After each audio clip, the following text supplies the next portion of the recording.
Hi! In front of me is Redmi 12R and today I would like to show you how you can edit password in Google Passwords Manager.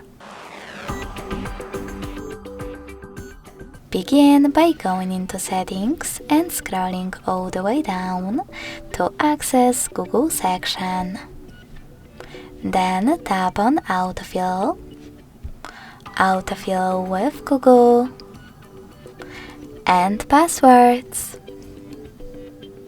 Now tap on one of your passwords that you wish to edit and enter your current login method.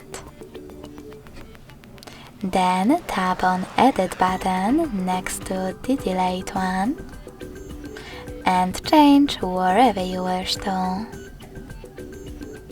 When you finished, just tap on Save at the top right corner. So when I do that, as you can see, my Facebook password was successfully changed in Passwords Manager. Thanks so much for watching. If you enjoyed this video, don't forget to leave a like, comment and subscribe. Bye!